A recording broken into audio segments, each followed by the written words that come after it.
Saudi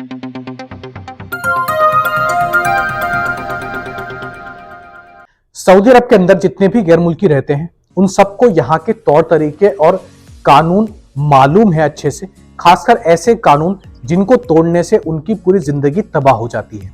फिर भी लेकिन ये लोग बाज नहीं आते। अस्सलाम वालेकुम, मैं हूं ताहा नसीम, आप देख रहे हैं TN अरब हिंदी न्यूज।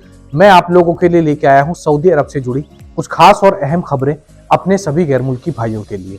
सऊदी अरब में कुछ गैर मुल्कियों को गिरफ्तार किया गया है और उसके पीछे की वजह क्या है वो मैं आपको बताऊंगा। इसके अलावा भारत से आज एक बड़ी खबर हमारे सामने आ रही है और पुलिस स्टेशन को लेकर भी सऊदी अरब के अंदर कुछ चेंजेस आए हैं, तो उसके बारे में भी आपके साथ में जो है चीजें शेयर करूंगा। सभी खबरों के बारे में विस्तार से बात करेंगे। आप लोगों से गुजारिश है वीडियो में शुरू से लेकर आखिर तक बने रहें ताकि सही जानकारी आपको मिल पाए। और आप हमारे चैनल पर नए हैं तो चैनल को सब्सक्राइब करना ना भूलें। तो चलिए खबरों की शुरुआत करते हैं।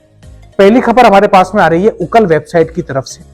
दम्माम में आज से अल फैसलिया नाम का एक मेला फेयर शुरू हो चुका है, जो कि हुकूमत की तरफ से लाया गया है, चलाया जा रहा है। और इसका जो भी टोटल पैसा होगा, जो इसकी अर्निंग होगी, जो कमाई होगी, वह सऊदी अरब में जितने भी अनाथ बच्चे हैं और जो ऑर्गेनाइजेशंस हैं जो अनाथ आश्रम चलाती हैं उन सबको इनका पैसा दिया जाएगा। इसके अलावा जितनी फैमिली नीडेड है, यानी कि जो गरीब परिवार है सऊदी अरब के अंदर, उन तक इस पूरे मेले का जो पैसा होगा वह उन लोगों तक पहुंचाया जाएगा। तो खासकर अनाथ बच्चों के लिए इस पूरे मेले की ओपनिंग की गई है, जो करीबन 45 दिन तक दम्माम के अंदर चलेगा। इसके अंदर हमें जो है सऊदी ट्रेडिशन कॉफी और सऊदी की अलग अलग होममेड डिशेस देखने के लिए मिलेंगी। इसके अलावा तुर्किश डांस, कुछ जादूगर सीन्स और जो है बहुत सारे फैशन के लिए अलग अलग शॉप्स जो है यहाँ पर खुली हैं। इसके अलावा और भी बहुत सारी अनोखी चीजें देखने के लिए मिल सकती हैं। जो भी गैर मुल्की दम्माम के अंदर रहते हैं वे जाकर विजिट कर सकते हैं। अब बढ़ते हैं अगली खबर की तरफ। अगली खबर हमारे पास में आ रही है ऑफिशियल न्यूज एजेंसी SPA की तरफ से। सऊदी अरब के जो जनरल डायरेक्टरेट है प्रोसिक्यूशन के, यानी कि जो पुलिस के हेड है जनरल शेख सऊद, उन्होंने कल अल खोबर के पुलिस थानों में विजिट किया और वहां पर जितने भी लोग मौजूद हैं, वे चाहे फिर डिटेंशन सेंटर में हो, जेल के अंदर हो या उस वक्त पुलिस थाने में थे, उन सभी से उन्होंने मुलाकात की, बातचीत की, आम लोगों से उनकी प्रॉब्लम को सुना। इसके अलावा उन्होंने अल खोबर के अंदर जो जेल है वहां पर जाकर भी सभी कैदियों से बात की और उन सब से ये बातें पूछी कि आपको किसी भी तरीके की कोई परेशानी तो नहीं है या फिर आप पर कोई ज्यादती तो नहीं हो रही है, क्योंकि सऊदी अरब के अंदर भी जो जेल के नियम होते हैं वह काफी सख्त होते हैं और सारे पुलिस स्टेशन को उन नियमों का पालन करना होता है, उसका उल्लंघन वे नहीं कर सकते। इस बात का जो है उन्होंने जायजा लिया है और जनरल शेख ने यह भी कहा है कि सऊदी अरब के अंदर जितने भी डिटेंशन सेंटर हैं और जेल है, हर दिन जो है वहां पर एक बड़े पुलिस ऑफिसर को राउंड मारना चाहिए और सारे तौर तरीकों से सारे काम हो रहे हैं या नहीं हो रहे हैं इसका जायजा लेना चाहिए। अब बढ़ते हैं अगली खबर की तरफ। अगली खबर हमारे पास में आ रही है भारत से। भारत की मशहूर अभिनेत्री पूनम पांडे का उत्तर प्रदेश में कार्विकल कैंसर के कारण 32 साल में ही निधन हो चुका है। यह तस्वीर आप अपनी स्क्रीन पर देख रहे हैं। आज सुबह इनके सोशल मीडिया इंस्टाग्राम के हैंडल से इनके मैनेजर ने जानकारी दी।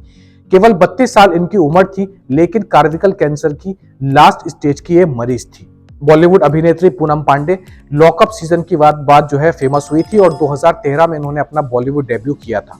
सभी बॉलीवुड इंडस्ट्री इनकी डेथ का सुनकर काफी ज्यादा शॉक में है, क्योंकि काफी छोटी उम्र में जो है इनका निधन हो गया है। अब बढ़ते अगली खबर की तरफ। अगली खबर हमारे पास में आ रही है उन गैर मुल्कियों को लेकर जिनको आसी रीजन के अंदर से गिरफ्तार किया गया है। मैं आपको बता दूं कि आसी रीजन से सऊदी सिविल डिफेंस की टीम ने 6 गैर मुल्कियों को गिरफ्तार किया है, जिनके पास से लगभग 66 किलो से ज्यादा हशीश यानी कि नशीली चीजें बरामद की गई हैं। बताया जा रहा है कि ये बहुत दिनों से सऊदी अरब के अंदर नशे की स्मगलिंग करते थे और इन्होंने सऊदी अरब में इलीगल तरीके से एंटर किया था, यानी कि बिना पासपोर्ट और वीजा के ये सऊदी अरब में बॉर्डर के जरिए घुसे हुए थे। 6 के 6 जो गैर मुल्की है उनका ताल्लुक साउथ अफ्रीका से बताया जा रहा है और ये बहुत पहले से यहाँ पर एक बड़े गैंग का हिस्सा थे, जो कि जितने भी ड्रग्स होते हैं उनकी स्मगलिंग कर रही थी। बहरहाल इनको पुलिस के हवाले कर दिया गया है और इनके ऊपर अब कार्रवाई की जा रही है। सभी गैर मुल्कियों से मैं गुजारिश करता हूं कि आप सऊदी अरब के अंदर अगर रहते हैं तो आप अपने काम से काम रखें और किसी भी इलीगल काम में बिल्कुल भी दखल अंदाजी ना करें, और नहीं तो आप पूरी जिंदगी के लिए सऊदी अरब की जेलों में सड़ सकते हैं। अब बढ़ते हैं अगली खबर की तरफ। अगली खबर हमारे पास में आ रही है सऊदी अरब के अंदर जो पेट्रोल स्टेशन है वहां से आप जो है कैन में जाकर यानी कि दूसरी बोतल में या किसी कैन में जाकर पेट्रोल ले सकते हैं या नहीं ले सकते हैं, इसको लेकर जो है एक नया नियम आया है। और नए नियम में ये बात कही गई है कि कुछ रूल्स लाए गए हैं सभी पेट्रोल स्टेशन के लिए, कुछ जो है सख्त कानून बनाए गए हैं। अगर आप किसी इमरजेंसी में फंसते हैं और आपको अगर कैन में पेट्रोल ले जाना पड़ रहा है, बिल्कुल जो है उसके बिना काम नहीं होगा, तो ऐसी स्थिति में आपको कुछ सऊदी की तरफ से कैन्स परचेज करने होंगे, जो कि केवल पेट्रोल स्टेशन से पेट्रोल लेने के लिए ही इस्तेमाल किए जाएंगे। ऐसे कैन्स जो है सऊदी अरब के अंदर बनाए जा रहे हैं, वह कैन्स आपको सऊदी मिनिस्ट्री की तरफ से मुहैया कराए जाएंगे। जिस किसी को भी अगर नीड है तो केवल उन्हीं कैन का इस्तेमाल करें, और पेट्रोल स्टेशन पर अलग से पेट्रोल अगर आपको मिलेगा तो उन्हीं कैन्स में मिलेगा। इन कैन्स को जो है खास तरीके से बनाया जा रहा है और केवल इसी काम के लिए बनाया जा रहा है। इसके अलावा अगर आप दूसरी कैन या बोतल में पेट्रोल लेने जाएंगे तो आपको पेट्रोल नहीं मिलेगा। तो जितने भी ड्राइवर हैं गैर मुल्की, वे इस बात का खास ख्याल रखें और जल्द से जल्द उन कैन्स का इंतजाम कर लें अपने कफील से बोलकर, और उसको हमेशा अपनी गाड़ी में अपने साथ रखें। तो ये थी आज की कुछ खास और अहम खबरें सऊदी अरब से जुड़ी हुई। ऐसी खबरें मैं आप लोगों तक डेली लेकर आता हूं।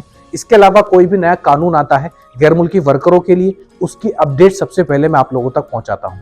वीडियो पसंद आई हो तो वीडियो को लाइक करना ना भूलें, और आप हमारे चैनल पर नए हैं तो चैनल को सब्सक्राइब भी कर दें।